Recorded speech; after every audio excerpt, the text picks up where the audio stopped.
आज का दिन बहुत ही शुभ दिन है। आप जानते हैं कि क्यों? पूरे भारतवर्ष में आज बैसाखी का पर्व मनाया जा रहा है। अलग अलग प्रांतों में अलग अलग रूपों से इस नए वर्ष को मनाया जाता है। धूमधाम से लोग मनाते हैं, नए कपड़े पहनते हैं, मिठाइयाँ बांटते हैं और साथ ही नई नई प्रेरणाएं अपने जीवन के लिए लेते हैं। तो आज के इस बैसाखी के पावन पर्व पर आप सभी को ढेर सारी बधाइयाँ और समाधान परिवार की तरफ से शुभकामनाएं।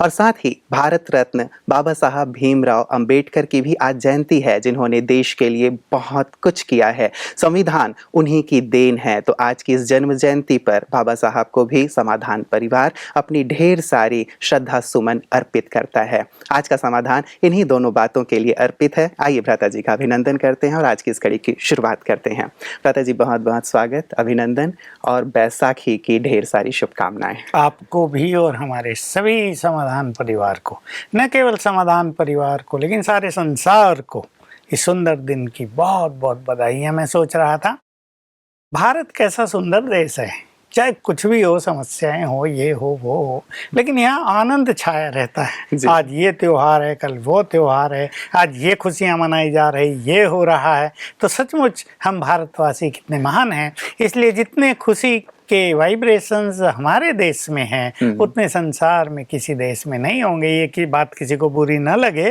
पर यही सत्य है।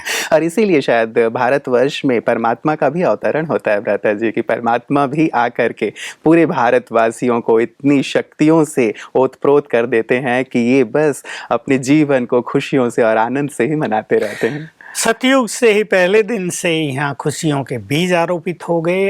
अथाह अनंत खुशियाँ सबके जीवन में थी और उसका क्रम लगातार चलता ही आ रहा है। तो बहुत सुंदर दिवस है आज, बैसाखी का दिन।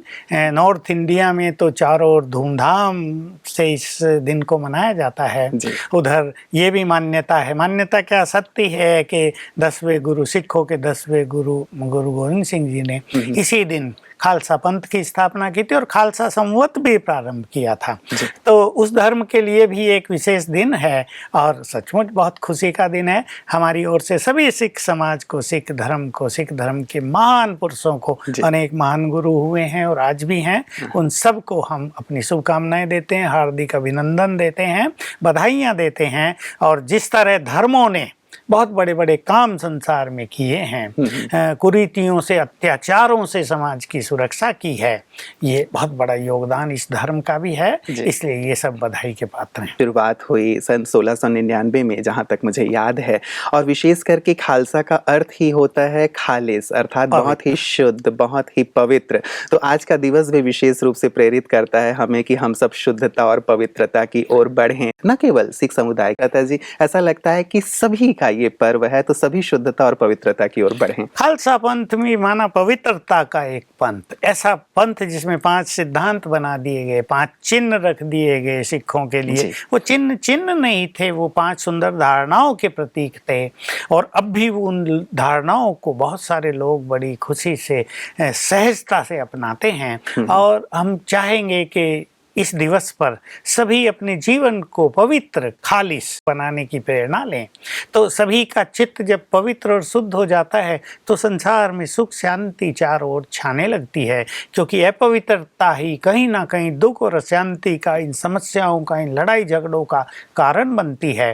तो वास्तव में ये दिन बहुत सुंदर दिवस है, प्रेरक दिवस है। विशेष करके भ्राता जी, जब गुरु गोविंद सिंह जी ने इसकी स्थापना की थी तो मुगलों से धर्म की रक्षा के लिए की थी और सभी को ये प्रेरणा दी थी कि सभी अपनी नैतिकता को, आध्यात्मिकता को बढ़ाएं ताकि हम धर्म की रक्षा कर सकें। आज भी महसूस होता है, न केवल सिख समुदाय की बात है, लेकिन मुझे लगता है कि सभी के लिए बहुत बहुत आवश्यक है कि धर्म की रक्षा के लिए अब सभी को जागृत होने की आवश्यकता है। अब बहुत ज्यादा आवश्यकता है। तब केवल मुगलों कुछ लोगों का अत्याचार हो रहा था, हिंदू धर्म को सताया जा रहा था। इसलिए गुरु गोविंद सिंह ने तो आह्वान किया था, हर परिवार से मुझे एक चाहिए, जिसको मैं सिख बनाऊंगा, शक्तिशाली बनाऊंगा और इन अत्याचारों के विरुद्ध युद्ध कराऊंगा। युद्ध उनका कोई किसी और से शत्रुता नहीं थी, इन बुराइयों से उनकी शत्रुता थी। इनको ही नष्ट करना उनका लक्ष्य था, क्योंकि ये हमारे सिख धर्म के सभी गुरु बहुत महान आत्माएं रहे। इनके अंदर में बहुत आत्मबल था, ईश्वरीय शक्ति का इन्हें साथ मिला हुआ था और ये ईश्वरीय प्लानिंग ही कहें कि हिंदू धर्म की, इस महान धर्म की सुरक्षा के लिए समय प्रति समय ऐसे योद्धा, ऐसे महापुरुष, ऐसे शक्तिशाली पर्सन इस धरा पर आते रहे। तो ऐसे ही हमारे ये गुरु भी थे और इन्होंने बहुत बड़ा काम किया, इसलिए उनके सामने तो सिर झुक जाता है श्रद्धा से। और न केवल सिख धर्म वालों का, लेकिन सभी उनको बहुत प्यार से, बहुत सम्मान से याद करते हैं। तो आज सारा देश उन्हें भी याद करेगा, उनके द्वारा जो महान कार्य हुए उनको भी याद किया जाता है। हम भी अपनी ओर से सिख समुदाय को, हमारे ब्रह्मा कुमारी की ओर से, क्योंकि हमारे पास सिख समुदाय से आने वाले बहुत लोग हैं, हम उसको अलग धर्म मानते ही नहीं। वही सब धर्म क्या है? मनुष्य को महान बनाने का एक मार्ग है, मनुष्य को श्रेष्ठाचारी, चरित्रवान, पवित्र बनाने का एक मार्ग है। इस दृष्टि से हम देखें तो सभी धर्म एक ही हैं, सब हमारे अपने हैं। फिर भी सिख धर्म उनके नाम से प्रचलित है, तो हम सभी को बहुत बहुत हार्दिक बधाइयाँ देते हैं। और भारतवर्ष की तो वैसी विशेष खासियत है भ्राता जी कि चाहे वो ईद हो या दिवाली हो या बैसाखी हो या क्रिसमस हो, हम सब इतना घुल मिल के मनाते हैं कि लोगों को पता ही नहीं चलता, विदेशियों को, कि इसमें से कौन क्रिश्चियन। में मुस्लिम्स भी रहते थे, ईद हो रही है तो वो सेवी बना के घरों में भेजते थे हम सबको खाने के लिए। बच्चे खाते थे बहुत प्यार से, एक ढंग से सब मनाते हैं। यही हमारे देश की एकता का प्रतीक है और इसे ही हमें बहुत बढ़ाना है, ताकि अब जो वैमनस्य, थोड़ा भेदभाव पैदा हो गया है, इन सुंदर दिवस पर हम सबको ये संदेश देना चाहेंगे कि हम सब एक हैं, एक के हैं। हमें एक के बनना है, एक बनना है। और ये जो भेदभाव है, इससे ऊपर उठकर मानवता को अपने जीवन में अपनाना है, मानवता का प्रचार प्रसार करना है और सबको सच्चे इंसान बनना है। शुभकामनाएं हैं भ्राता जी आपकी, और ऐसा ही हो, ऐसी हमारी कामना रहेगी। विशेष करके भ्राता जी, बैसाखी का जो दिन है, इसी दिन में जलियांवाला बाग हत्याकांड भी हुआ था, जो एक काला दिवस है हमारे लिए। और पूरे देश में इसके खिलाफ कितनी बगावत हुई थी और लोग उठ खड़े हुए थे। मैं तो ये कहूँगा कि हमें जो स्वतंत्रता प्राप्त हुई, उसकी नींव में कहीं ना कहीं ये शहादत भी बहुत ज़्यादा अपना महत्व रखती है। तो इसे शहादत दिवस के रूप में भी मनाया जाता है। तो उन अमर शहीदों के लिए, जिनकी शहादत के बाद आज हम स्वतंत्रता में जी रहे हैं, देश स्वतंत्र है, उन शहीदों के लिए आज आप क्या कहें? बिल्कुल, उनकी कुर्बानी व्यर्थ नहीं गई, सफल हुई। देखिए, मनुष्य को कोई बहुत बड़ी अचीवमेंट के लिए बहुत बड़ा बलिदान तो देना ही पड़ता है, इसलिए लोगों ने हंसते हंसते बलिदान दिया। और इसकी लहर, इसी ने तो देश को जागृत किया था ना। महात्मा गांधी के नेतृत्व में जो जागृति आई थी, इस कांड के बाद बहुत आई थी। इसलिए हम ऐसे महावीरों के सामने नतमस्तक होते हैं, जिन्होंने हमारे देश को स्वतंत्र कराने के लिए अपना सर्वस्व बलिदान कर दिया। और देश में उसके बाद एक ऐसी लहर फैली, जो लहर रुकी नहीं, देश को स्वतंत्र कराकर ही रुकी। तो उन शहीदों को सच्चे मन से, सच्चे दिल से हम शुभ श्रद्धांजलि अपनी देते हैं। और हमें पूर्ण विश्वास है, आत्मा का पुनर्जन्म होता है, अगले जन्म में वो पुनः देश के काम आए। हम में से कई होंगे उनमें से, तो हमारी बहुत सारी श्रद्धा सुमन उन सबको समर्पित हैं। कईयों में एक विशेष बात ये भी होती है कि हम अपने देश के लिए अब क्या करें। देश तो तब गुलाम था, तब उन्होंने अपनी शहादत दी। अब भी कई बार ऐसा लगता है कि हमारा देश बुराइयों के अधीन है, बहुत सारी भ्रष्टाचार, अत्याचार देखने सुनने को मिलते हैं। तो अब किस प्रकार की शहादत की आवश्यकता है, या अब आप किस प्रकार की प्रेरणा देंगे हमारे युवाओं को कि देश के लिए अब क्या कर जाएं? बहुत गहरा प्रश्न आपने पूछ लिया है। और आज कहीं बड़े बलिदान की जरूरत है हमारे देश को, क्योंकि भिन्न भिन्न तरह के नेता हमारे देश में आए। लोग नेताओं को दोष तो देते हैं, पर हम इससे अलग हटकर कुछ बात करना चाहते हैं। एक्चुअली ये गिरावट का समय चल ही रहा है, यहाँ कोई कुछ नहीं कर पा रहा है। देख रहे हैं अच्छे अच्छे नेता भी बहुत अच्छे काम किए, लेकिन कोई ना कोई 2-4 लोग ऐसे निकल गए कि सब पे पानी फेर दिया, बदनाम हो गया सारा उनका संगठन, सारी उनकी पार्टी। तो वास्तव में मैं किसी नेता को भी दोष न देकर, जो अंदर में बुराइयां आ गई हैं, जिनके कारण ये पतन हो रहा है, अपने देश को उन बुराइयों से निकालने का समय आ गया है। उसी के लिए हमारी नई पीढ़ी को, पुरानी पीढ़ी को भी सख्त बलिदान की जरूरत है। और वो बलिदान इस तरह से नहीं किया जा सकता। फॉर एग्जाम्पल के भ्रष्टाचार हो रहा है, इसको रोको, लोकपाल बिल पास कराओ, ये करो वो करो, ये सब तो करके देख लिया। लोग जेल जाने को तैयार रहते हैं लेकिन अपनी बुराइयां छोड़ने को तैयार नहीं रहते। मैं कहूँगा हम स्वयं श्रेष्ठाचारी बने।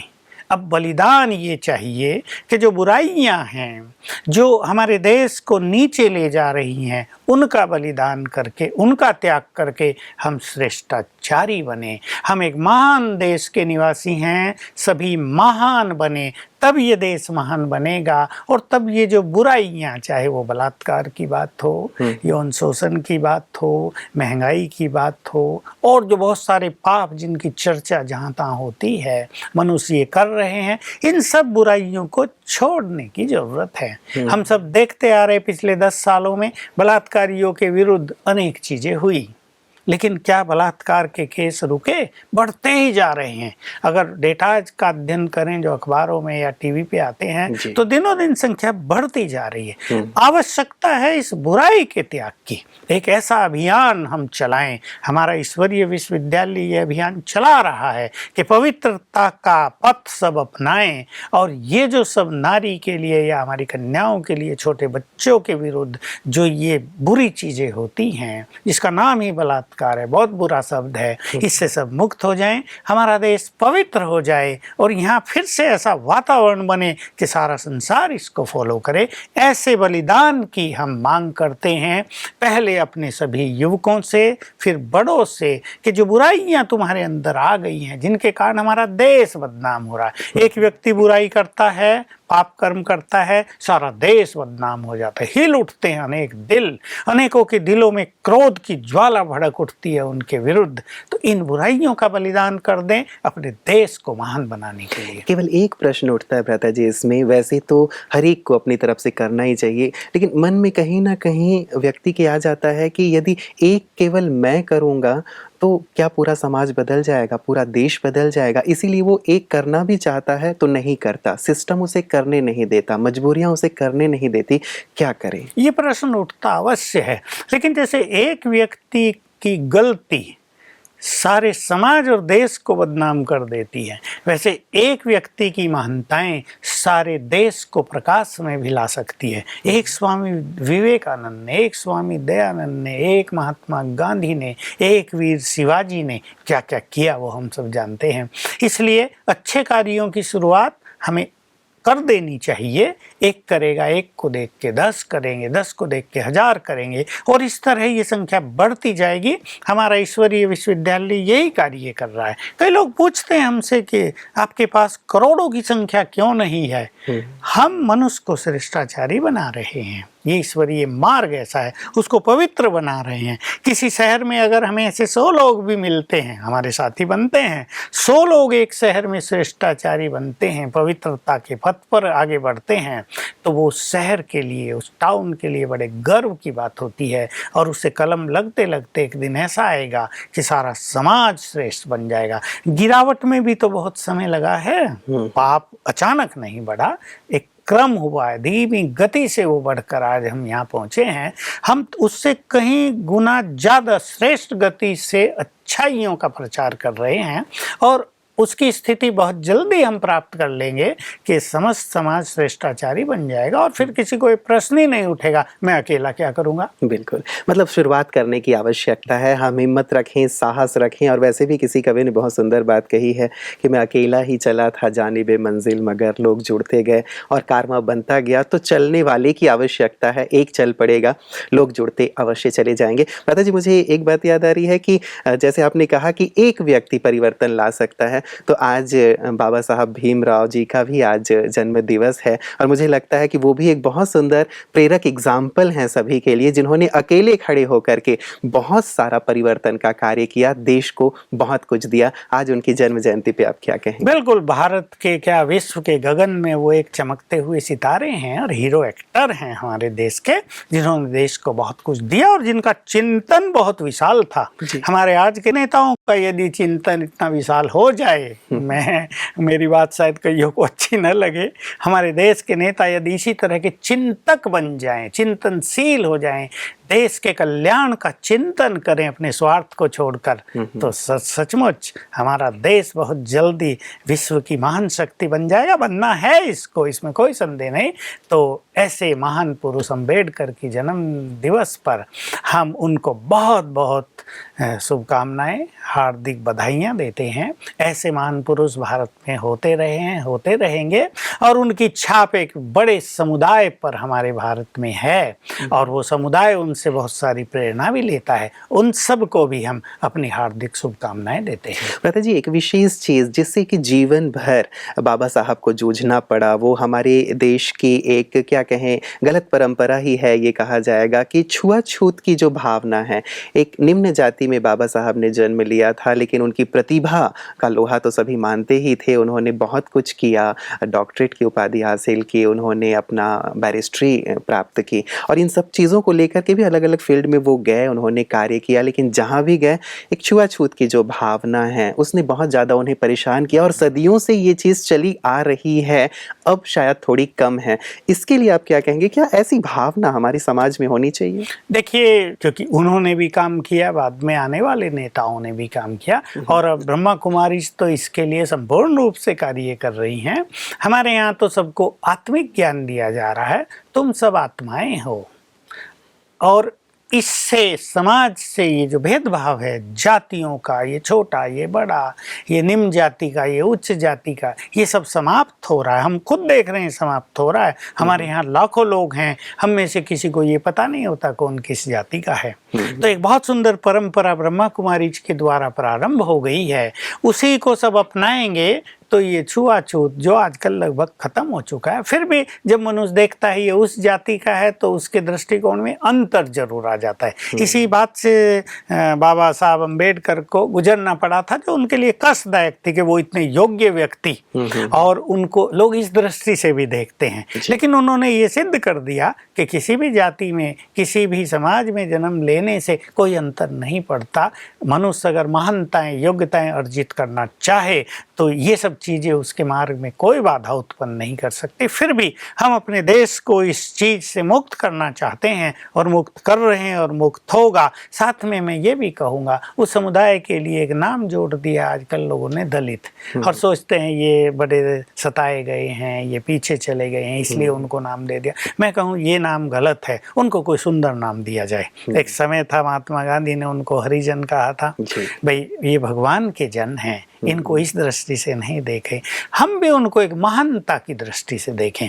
ये सब भगवान के बच्चे हैं, न जाने इनमें कौन कितना महान पुरुष हो, कौन देश के समाज के लिए कितना बड़ा कार्य कर बैठे, तो हम उन्हें श्रेष्ठ आत्माएं हैं, वो भगवान के हम सब बच्चे हैं, वो भी बच्चे हैं। इस दृष्टि से देखेंगे, उनको अपने साथ लगाएंगे, समानता का व्यवहार करेंगे, तो वास्तव में हमारे देश की प्रगति में अनेक लोग आगे आकर बहुत बड़ा सहयोग करेंगे। भ्राता जी, जैसे आपने विश्वविद्यालय की बात कही, मैं भी काफ़ी समय से यहाँ ऑब्जर्व कर रहा हूँ कि यहाँ जाति पाति धर्म इन सब चीज़ों का कोई भेद ही नहीं है। सभी एक साथ बैठ कर के डाइनिंग हॉल में भोजन करते हैं, एक दूसरे से प्यार से गले मिलते हैं, किसी का सरनेम कोई पूछता ही नहीं है कि तुम किस जाति के हो। तो ये ऐसी परंपरा यहाँ कैसे है? मतलब ये किस प्रकार से, मुझे लगता है कि यदि पूरे भारतवर्ष में इसे अप्लाई कर दिया जाए तो कितना अच्छा होगा। सब एक साथ बैठ के खाना खाएंगे, एक साथ मंदिर में जाएंगे, चर्च में जाएंगे, गुरुद्वारे में जाएंगे, एक साथ मिल बैठ करके खाना, गले मिलना, इससे मुझे लगता है कि समाज की बहुत उन्नति होगी। तो इसके पीछे क्या है जो विद्यालय में सोच है? न केवल सारे भारत में लेकिन सारे संसार में लोग काले गोरे, उधर ये समस्या है ना, काले गोरे, छोट ऊंच नीच, और भारत में जातिवाद जो प्राचीन काल से एक परंपरा बन गया था हमारे यहाँ, उससे अब स्वयं भगवान ने आकर सबको मुक्त किया और ये याद दिलाया है तुम सब आत्माएं हो। शूद्र तो वो है, नीचा तो वो व्यक्ति है जो मनोविकारों के अधीन है, चाहे वो ब्राह्मण जाति में जन्म लिया हुआ मनुष्य है, अगर वो कामी है, क्रोधी है, अगर उसमें हिंसात्मक वृत्ति है, अगर वो मांसाहारी है तो शूद्र हो गया। भगवान ने यही कहा कि तुम सच्चे ब्राह्मण बनो, चरित्रवान बनो, श्रेष्ठाचारी बनो, पवित्र बनो। तो इस संसार में ये एक सुंदर लहर स्वयं परमात्मा ने प्रारंभ कर दी है, तुम सब आत्माएं हो। दूसरी बात आते ही याद दिलाई, तुम देव कुल के हो, तुम बहुत महान थे। अब अपनी उस महानता को पहचानो जो तुम्हारे अंतर मन में समाई हुई है और तुम महान बनो।